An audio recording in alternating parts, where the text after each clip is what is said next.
Hello everyone. Thank you for tuning into this presentation. I am Vajna, and I'm going to talk about applying data science and machine learning methods in the retail and e-commerce space.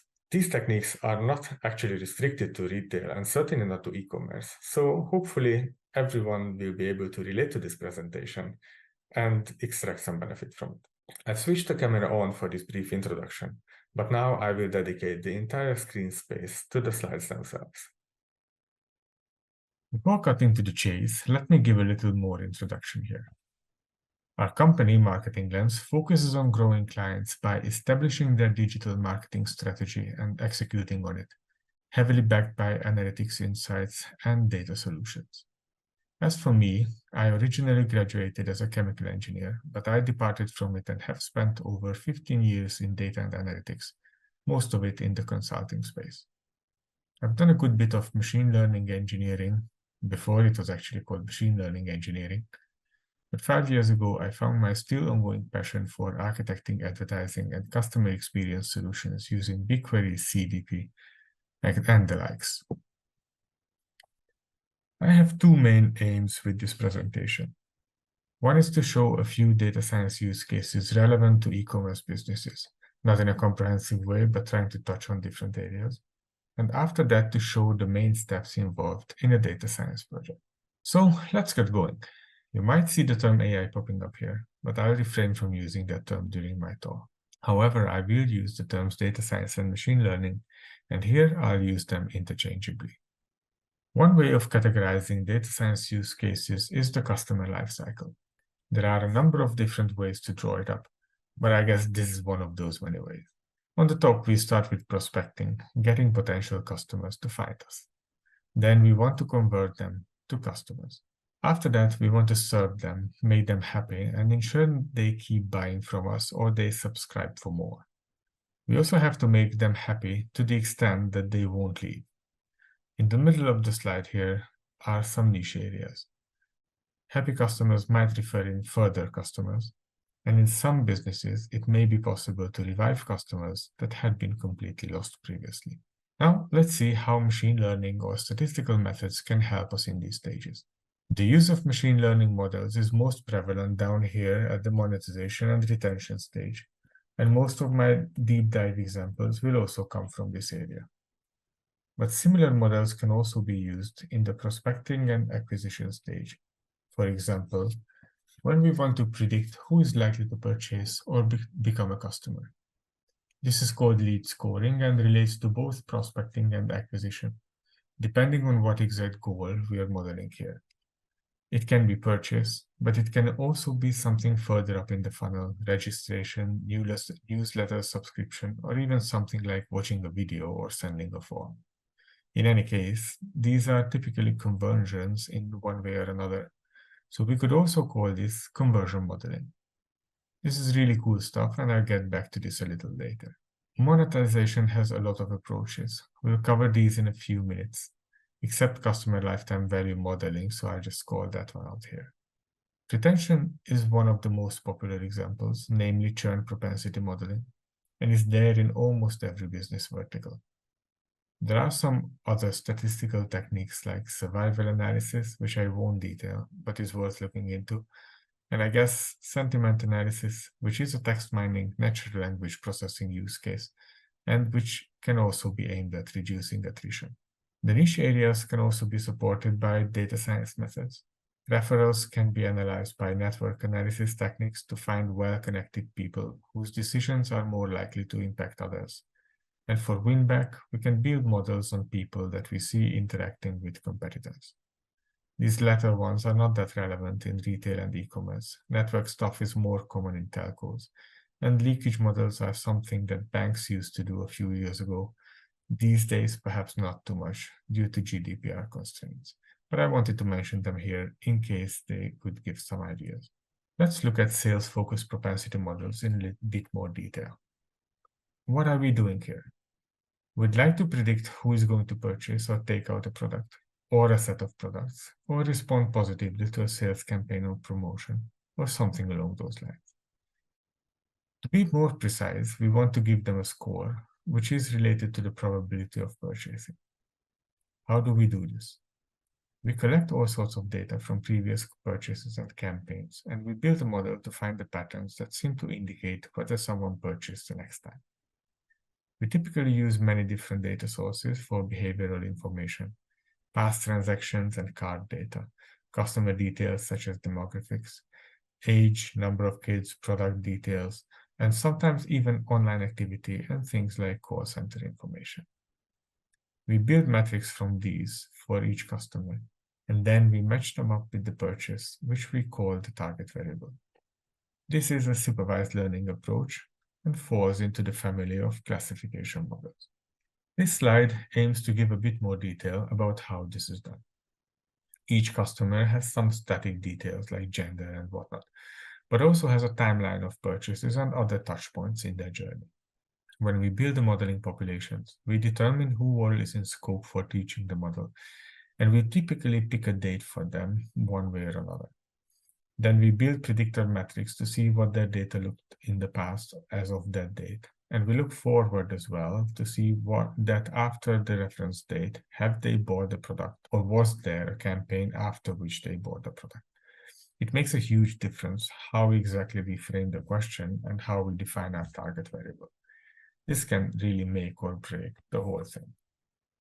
Get back to some of the technical details later, but let's see how we can utilize these models. For example, we can send emails to those people who are likely enough to go ahead with the purchase. And we don't want to bombard everyone because we might build other campaigns later and send different emails to people this one anyway. Or we might build many models in one go, and when we send an email, each person gets tailored content depending on which product they're most likely to be interested in. But this is where it gets really cool and might resonate with digital marketers. You can build audiences using propensity scores and remarketing to the appropriate segments or specifically taking them out. Another way to boost advertising efficiency is to use these scores and as conversion values, and thereby send back relevant data for a lot of customers who haven't actually converted, fueling the algorithm with a lot more and more accurate data than we originally would. I've listed some obvious uses for the churn model, but there's a whole lot of info out there if someone is interested. The only thing I'd say here is that you really have to get the target variable right. For example, if you model for churn in the next 30 days, it might be too late to save them, even if you know almost exactly who is going to leave. Now, some other examples. This is one of my favorites, and it's becoming a hot topic these days. Marketing mix modeling, or also called media mix modeling, is a regression technique which also falls into the realm of supervised learning.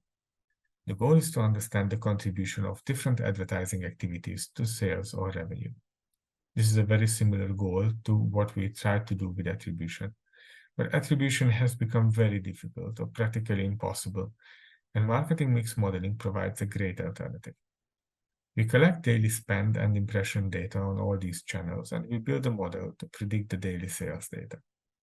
Although we don't actually want to predict sales volumes, we are using this approach to suss out which channels contribute to them and how much. We can really go holistic here and should actually include everything that might contribute, including outbound contact and offline channels, billboards, TV, and even potentially things like seasonality and weather if it influences demand and thereby revenue.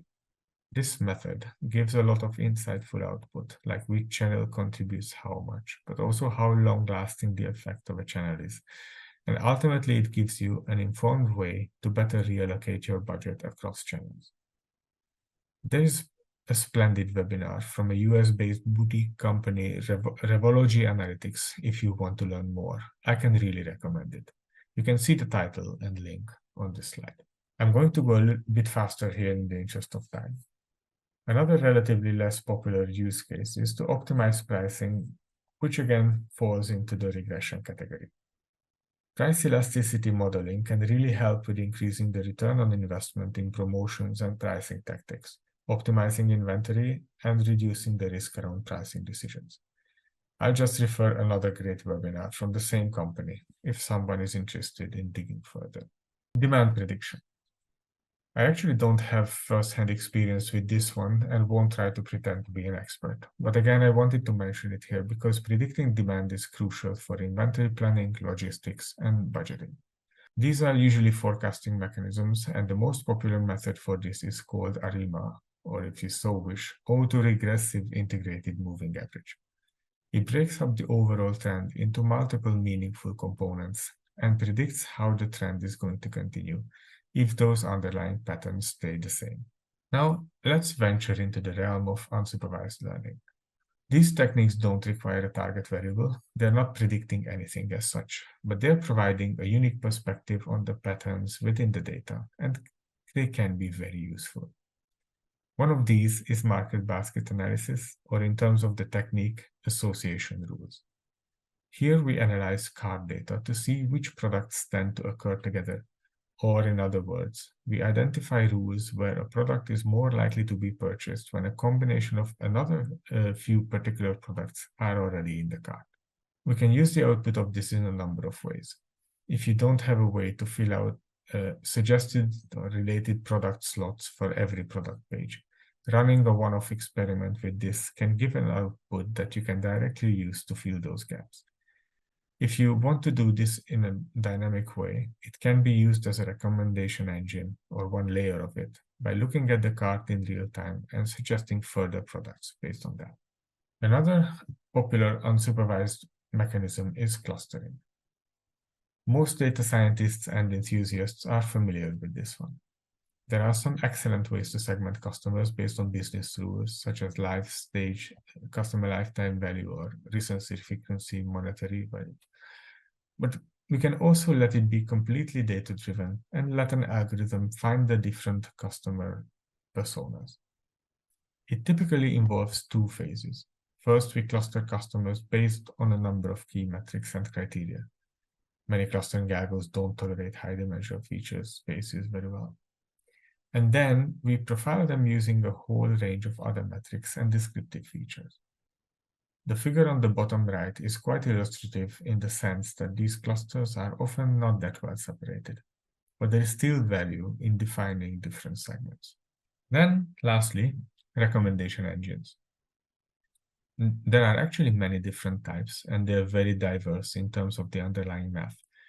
But some of the more basic ones are again from a popular family of unsupervised learning techniques, namely dimensionality reduction or matrix factorization.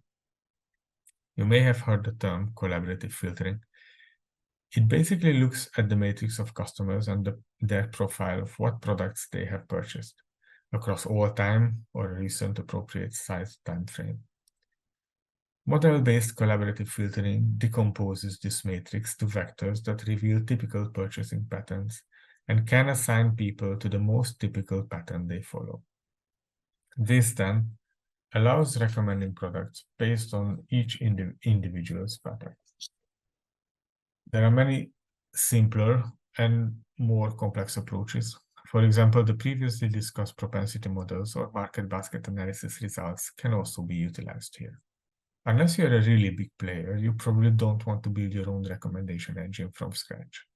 There are services available, and one quite handy one is Google's Recommendations AI. If you run shopping campaigns and use Merchant Center, you rely on Google Analytics, you have set up enhanced e-commerce tracking, and God forbid you're already fired up a BigQuery project, or you're at least not against it, then it's something worth considering if you have recommendation slots on the website that you're not utilizing optimally right now. It's a paid service, but you need to weigh it against the cost of building it manually. Well, I hope you've enjoyed the run-through so far, or even got some inspiration if you're working in e-commerce. Let's take a breath, and let's look into the typical steps of a data science project now. This is a rather busy slide here. I'm not going to go through it all because then you'd be watching this video for hours and perhaps would even fall asleep. But I've included this for reference if you want to take it away for future use. You can also see the link on the bottom, though it would be an exercise in its own right to manually type it in. Now anyway, if you research this online, the data science or machine learning development process comes in a number of flavors, but they share a few common characteristics. You first need to understand what you want to be doing, understand the data, then prepare the data for modeling. This will take away most of the time, and the modeling part itself typically doesn't take that long. So there are a lot of pitfalls to watch out for. Then ideally, the model is good enough so you can deploy it, but machine learning engineering would need its own video at the very least. So let's run through this quickly on an example we've already looked at, purchase propensity modeling. This is the exact same slide I've shown earlier, bringing it up just to set the scene. So we want to calculate scores, almost like probabilities, of every customer buying this product. We look at the customer journey. Everyone gets a date, and using data from the past comparative to the date, we want to predict a future purchase, again comparative to the reference date when we train the model. When we score the model using today's date, then of course we're really trying to get a probability of an actual future purchase. I'm going to omit a lot of smaller details here, but the first big task is to define the target variable itself. An example definition could be whether the customer purchased within 1 week of the reference date. If they purchased, the value is 1. If they did not, then the value is 0. But in reality, a number of questions arise, and the answer mainly depends on how exactly we want to use this model, because the model training needs to reflect that. Am I interested in purchases off the back of promotions or email campaigns only, or all the purchases? What should be the time frame? What exactly is the target event? Is it just purchase, or will I filter out cases where they return the item later? One can spend a good few weeks figuring this out, and intense collaboration with the retail experts is instrumental. Besides the target variable, the population definition is equally important. Part of that is ensuring that we have an accurate view of customer journeys. If customers use multiple devices, it's easy to get those journeys break up and we'll only have a fractional picture. The whole thing still might work, but every effort needs to be made to have a comprehensive, accurate view in the name of the garbage in, garbage out principle. A lot of what this slide shows actually relates to upfront investment rather than band-aiding during the data science process, but it shows the power of registration, having loyalty reward programs, mapping cookies to customers in BigQuery or your data warehouse. And some data scientist magic too, of course, in the form of so-called fuzzy matching, for example. Fuzzy matching techniques rely on calculating distances of strings or on rules to identify strings that are pronounced similarly. You can do most of these in BigQuery itself, and you can even find code written by others to kickstart this. Okay, we have our customer population and our target variable sorted. A large chunk of work now goes into creating customer-level metrics from the transactional and product customer detail data. And as you can see here, you can create zillions of potentially useful predictor variables. The opportunities are endless. Often we don't know what is going to be useful. So we create many of these in an almost combinatorial way. And we have to cut it off somewhere because it could take forever. Now, of course, there are so-called expert features where some predictors are purposefully coded up based on the rules of common sense or input from retail people. Probably not a surprise, they tend to work quite well, though sometimes there are surprises, and that is valuable insight in its own right. If it is not the first data science project in the company, you might be able to leverage feature engineering code from previous projects, and this stage will take a little less time. If you've done your job right, you've built too many variables. Before throwing them into a model, we need to clean up the predictor set a little bit, especially if you have built hundreds or thousands of predictors. Some obvious junk can be removed based on descriptive stats. And then one of the best things to do is to cross-check each predictor with the target variable. There are visual ways as well as calculating some metrics that make this process a lot faster. Finally, when we've thrown out all the predictors that don't noticeably correspond to the target, we need to clean up the correlation between predictors and should ideally keep only one for each, let's say, behavioral pattern. Now we have our final variables. We still have more to do, but this is already kind of the modeling stage. We need to separate the data to training and one or more test sets to control overfitting. Usually, we need to deal with some level of so-called class imbalance, and there are some model-specific preparation steps that are not required by every algorithm, but are really beneficial for some. I've mentioned class imbalance. It means when there are much more observations in one class than the other, like when much more people don't buy a particular product than the number of people who buy it. Algorithms don't like this that much, but in most real-life cases, the data will have this problem. Building the model is the most fun part for many, though a lot of the associated math happens under the hood. The work really goes into trying multiple approaches, evaluating the output, tuning the model parameters to optimize its performance, and sometimes going back into the data prep or feature engineering stage if the model is just not good enough yet. There are many different algorithms available, each with their pros and cons. Logistic regression is a commonly used baseline model. It's very sensitive to nonlinear relationship between predictors and the target, and also to collinearity among predictors. But with the right statistical knowledge, it provides a lot of additional forensic information besides just providing scores. Neural networks are black box models which require standardization and missing value treatment, but can handle nonlinearity and typically perform quite well. A bit too well, actually. They're prone to overfitting, which means they appear to have great accuracy, but will perform poorly when it encounters new data at the time of deployment. Tree-based models are very robust, not so sensitive to input data, relatively easy to handle, and they often end up being the model of choice in both Kaggle competitions and real-life solutions, especially random forest. Model evaluation is an integral part of the building process. There are many ways to assess performance, which I'm not going to talk about in great detail. You can see a few examples specifically for classification. We typically look at the shape of the so-called rock curve and the area underneath it. The bigger the better, until a certain point where we'd suspect overfitting. Lift curve is often the choice where you have sparse resources to act on the results and you just want to work downwards from the top for however long your resources allow. And you can calculate a whole range of metrics if you actually set a threshold on scores and label each customer to say whether you expect them to buy or don't expect them to buy. These are all for classification. Regression techniques have their own key metrics like root mean squared error. As I try to illustrate, the method used for picking the final model also really depends on how the model is going to be used. We've gone through all this, and let's assume the model performed well according to the tests, and now everyone is comfortable using it. Now we are venturing into the area of machine learning engineering, or sometimes also called MLOps. But the first few steps may still be typically done by the data scientist who built the model.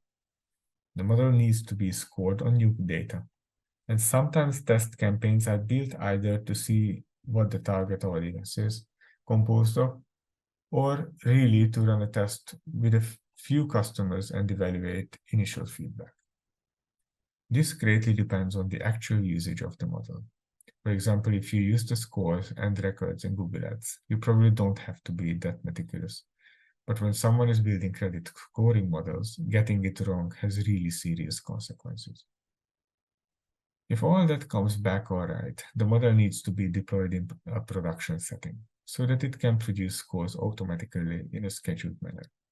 Or it can be called upon to provide scores for individual observations in real time when it's needed. This is a completely separate topic, and as much as I love this part, it's not part of the presentation here. Monitoring how the model starts to drift and gets worse, and building ML pipelines to automatically retrain models on fresh data are also exciting topics, perhaps for another time. A big part of the machine learning engineering is getting the infrastructure in place. BigQuery is a really good environment in this case. You can build and score models using ML functions without leaving SQL. And now they took it to the next level with Dataform and also BigQuery Studio. And I'm pretty sure they'll keep coming up with further features and improvements. That concludes our presentation. I genuinely hope you enjoyed it. Many thanks to Mercer and Julian for giving me the opportunity to talk on MeasureSummit. Check out our virtual booth and get in touch if you have any questions or if you feel that we can help you with anything.